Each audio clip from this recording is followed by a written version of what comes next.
Hey everyone, this is Wyatt, and today I'm going to be sharing my story with you guys on how I landed my first SMMA client in under 8 hours and the steps I took to do it. So let's get right into it. And first, a little backstory about me. This wasn't my first go at SMMA. I actually tried starting my own agency about 8 months ago over last summer. It didn't work. I gave up, and I thought SMMA as a whole was a scam, like a lot of people do, when in reality, they just didn't pick the right niche, and that's exactly what happened to me as well. What do you mean? Excuse me.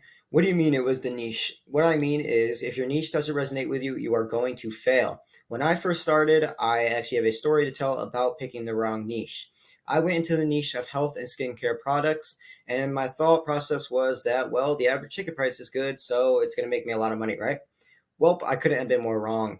I didn't know anything about health or skincare, so when it actually came time to close these potential clients, I got on the phone with them and was blank. I had no story to tell them, it was just me trying to sell them my service. First, now, when I picked a niche that I actually resonate with, I got my first client in only 8 hours. Well, how do you know if a niche resonates with you or not? Easy. You need to pick something you have actual genuine interest in. I would recommend picking something you do in your everyday life. If you go to the gym, if you like to read at the library, if you like to do construction, something along those lines. For me, though, this was jujitsu and MMA gyms because I wrestled for 4 years in high school. I do jujitsu currently, and I plan on fighting in an MMA something down the road, right? So when doing outreach and actually calling my potential clients, it was a cakewalk. It was like talking to my best friend. A call that was only supposed to be 5 minutes ended up taking over half an hour because we both loved MMA and jiu-jitsu so much, we both could talk about that common ground for hours, even though we just had met on this phone call. And at the end of the phone call, he sold me and he wanted to move forward immediately and asked me what is the next step. And this isn't because I'm the best salesman in the world. This is because of the niche resonation.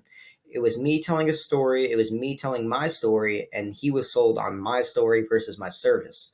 Do you see the difference? How that when you pick a niche that you can resonate with and you can sell a story, it's a lot easier to do versus when you're just trying to sell a service that they've already been pitched 1,000 times. And that's why it's extremely important to pick a niche that you resonate with.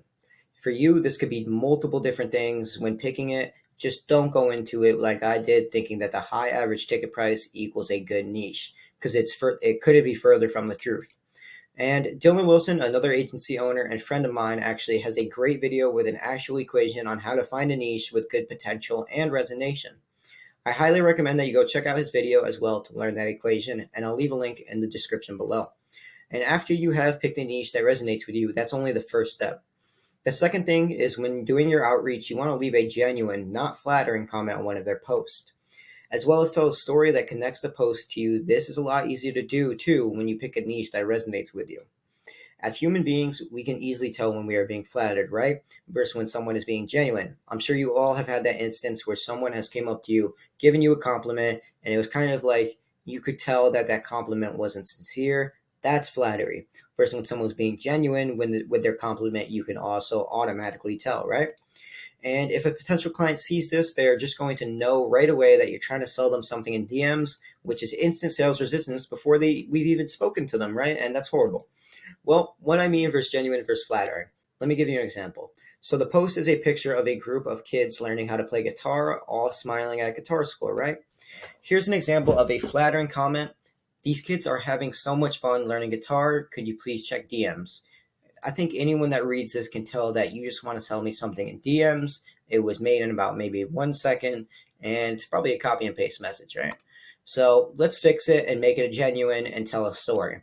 So there's nothing better than seeing the kids having fun and smiling while learning how to play guitar. I remember when I was first learning how to play, how difficult it was. Seeing you teach the kids in a way they can learn such a beautiful art while still having so much fun is super inspiring. Keep up the amazing work. One day the kids will be extremely grateful to you for teaching them this art. Do you see the difference, guys? The first compliment is a half-assed, shitty compliment with a call to action. And if they see your comment, which 99% of the time they will, they're going to be a lot more likely to check the DM from the person who left a genuine, nice comment with a story versus the flattering comment with a call to action, right? So the third and final thing that helped me land my first client in under 8 hours was sending personalized video messages. What do you mean personalized video messages? Why?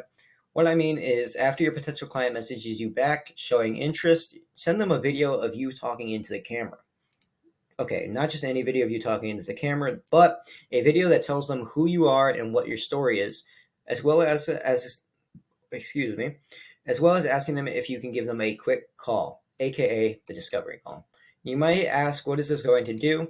This is going to make you stand out and be different than the other 100 agencies that have DM'd them about Facebook ads, whatever your service might be.